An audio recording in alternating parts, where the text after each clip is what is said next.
White হাউসে যুক্তরাষ্ট্রের president Donald ট্রাম্পের সঙ্গে গত শুক্রবার বৈঠকে হওয়া বাকবিতণ্ডাকে দুঃখজনক বলে উল্লেখ করেছেন ইউক্রেনের প্রেসিডেন্ট ভলোদিমির জেলেনস্কি।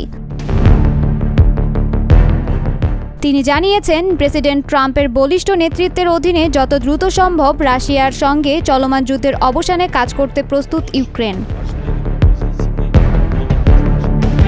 যুক্তরাষ্ট্র ইউক্রেনের সব ধরনের সামরিক সহায়তা স্থগিত করার পর গত মঙ্গলবার সামাজিক যোগাযোগ মাধ্যম এক্স বা সাবেক টুইটারে দীর্ঘ এক পোস্টে ইউক্রেন যুক্তরাষ্ট্রের সম্পর্ক নিয়ে মুখ খুলেছেন ভলোদিমির জেলেনস্কি।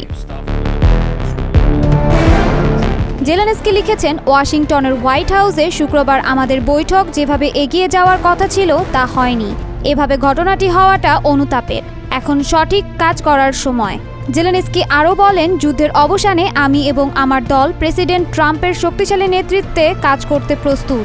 আমরা দ্রুত এই সংঘাতের অবসান চাই। এক সংবাদ সম্মেলনে যুক্তরাষ্ট্রের প্রেসিডেন্ট ডোনাল্ড ট্রাম্প অভিযোগ করেছিলেন, রাশিয়া ইউক্রেন যুদ্ধে বিশাল সামরিক সহায়তার জন্য জেলেনস্কি যথেষ্ট কৃতজ্ঞতা প্রকাশ করেননি। জেলেনস্কির এই পোস্টে ট্রাম্পের প্রতি তিনি এবার কৃতজ্ঞতা প্রকাশ করেছেন। রাশিয়ার বিরুদ্ধে যুদ্ধে ইউক্রেনকে সহায়তা করার জন্য যুক্তরাষ্ট্রের প্রতি কৃতজ্ঞতা প্রকাশ করে প্রেসিডেন্ট ট্রাম্পের প্রশংসা করে তিনি লিখেছেন, আমাদের সার্বভৌমত্ব ও স্বাধীনতা বজায় রাখতে যুক্তরাষ্ট্র যা করেছে আমরা সেটিকে সত্যিই মূল্যবান বলে মনে করি।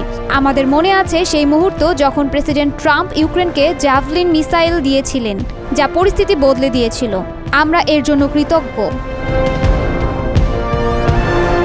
গত শুক্রবারে ট্রাম্প জেলেনস্কির বাকবিতণ্ডার মূল কারণ ছিল যুক্তরাষ্ট্রের সাথে খনিজ সম্পদ বিষয়ক চুক্তি, যা সেদিন স্বাক্ষর হওয়ার কথা থাকলেও হয়নি।